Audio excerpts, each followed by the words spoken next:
Hello दोस्तों, आप सभी का स्वागत है गोल्डन स्टोरीज विद नीलम। आज की कहानी का नाम है राजा और उसकी 3 बेटियां। तो शुरू करते हैं। हर आदमी का एक भाग्य होता है और कोई भी किसी का भाग्य विधाता नहीं होता है। इस कहानी में किसी राज्य का एक राजा राज करता है। उसकी 3 बेटियां भी थी। राजा खुद को बहुत नेक दिल व्यक्ति मानता था और उसकी गलतफहमी थी कि उसकी तीनों बेटियों का भाग्य उसकी मुट्ठी में है, पर ये गलत है क्योंकि हर आदमी का भाग्य उसके खुद के हाथ में होता है। हम खुद अपना भाग्य बनाते हैं, पर यही बात राजा को उसकी तीसरी बेटी ने समझाई। तब से उसको समझ में आया कि किसी आदमी का भाग्य खुद उसके हाथ में होता है। मुझे लगता है इस कहानी से आपको कुछ अच्छी सीख मिलेगी, इसलिए आपके साथ शेयर करने आई हूँ। तो पढ़ते हैं आगे की स्टोरी। पुराने जमाने की बात है। एक राजा था जो अपने विचार, विवेक और नेक दिली पर बहुत ज़्यादा भरोसा करता था। उसे लगता था कि वो दूरदर्शी, न्यायी और विचारशील व्यक्ति है। एक दिन राजा ने अपनी तीनों बेटियों को बुलाया और कहा, जो मेरा है वो सब तुम्हारा है। मुझसे ही तुम तीनों को जीवन मिला है और मेरी ही इच्छा से तुम्हारा भूतकाल, वर्तमान और भविष्य बना है और बनेगा। तुम तीनों का भाग्य मेरी मुट्ठी में है। राजा के इतना कहने पर उनकी 2 बेटियों ने शांत भाव से हाँ कर दी, पर तीसरी बेटी ने कहा, हालांकि मुझे भी हाँ करनी चाहिए, लेकिन मुझे नहीं लगता कि मेरा भाग्य आपकी मुट्ठी में है। राजा इस बात को सुनकर गुस्सा हो गए और अपनी बेटी के इन कथनों को चुनौती समझा।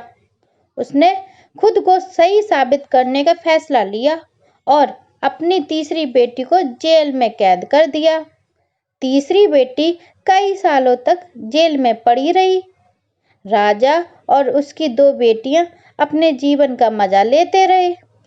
राजा यही सोचता कि मेरी जिद्दी बेटी मेरे हुक्म और इच्छा से जेल में बंद है और कोई भी यही समझेगा कि राजा को हुक्म चला, वही हुक्म इस लड़की का भाग्य बन गया।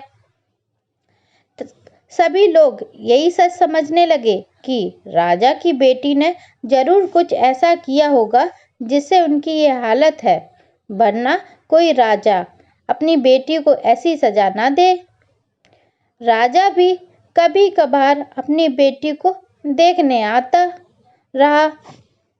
उसकी बेटी अब बहुत कमजोर हो गई थी, पर उसका फैसला अभी भी वही था। राजा से अपनी बेटी की ये हालत ज्यादा दिनों तक देखी नहीं गई। एक दिन राजा ने अपनी बेटी से कहा, तुम्हारी ये जिद मुझे और गुस्सा दिलाती है। अगर तुम मेरे राज में मेरी आंखों के सामने रही तो मैं ना जाने क्या कर बैठूंगा। मैं तुझे मौत की सजा सुना सकता हूँ, पर मैं नेक दिल हूँ, इसलिए मैंने फैसला लिया है कि अब से तुम मेरे राज्य से, जो सटी हुई जंगली जमीन है जहाँ जानवरों का बसेरा है, अब तुम भी वहीं रहोगी। उस जंगल में मैंने उन लोगों को रखा है जिन्होंने मेरे हुक्म का पालन नहीं किया और इसी वजह से वो जंगली जंगल उनका भाग्य बन गया। आओ तुम भी पागलों और मूर्खों के बीच अपनी जिद को पूरी करो। बेटी को वहां जाना पड़ा क्योंकि कोई और रास्ता नहीं था और उनको पेट भरने के लिए कंद मूल, फल और सोने, रहने को गुफा और पीने के लिए झरने का पानी और तपने के लिए सूरज की धूप थी। वह खुली हवा और फल फूलों से कुछ ही दिनों में तरोताजा हो गई।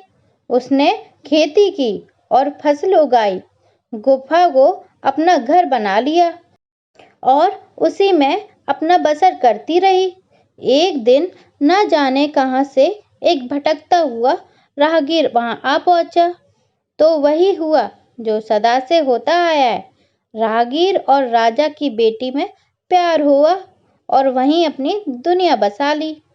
जंगल में मंगल हो गया और उन दोनों ने उस जंगल में रहने वाले अन्य लोगों की मदद से उनके साथ जंगली जंगल को एक शहर बना दिया।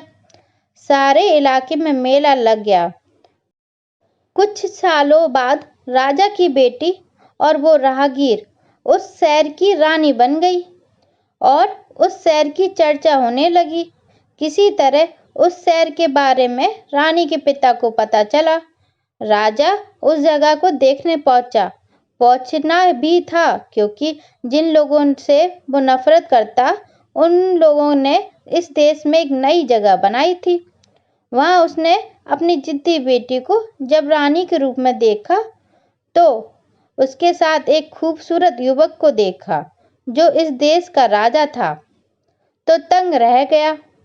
बेटी ने अपने पिता को मुस्कुराकर स्वागत किया और अपने पिता से कुछ नहीं कहा, पर राजा ने सुना और उसे आवाज सुनाई दी कि हर आदमी का अपना भाग्य होता है और कोई भी किसी का भाग्य विधाता नहीं है।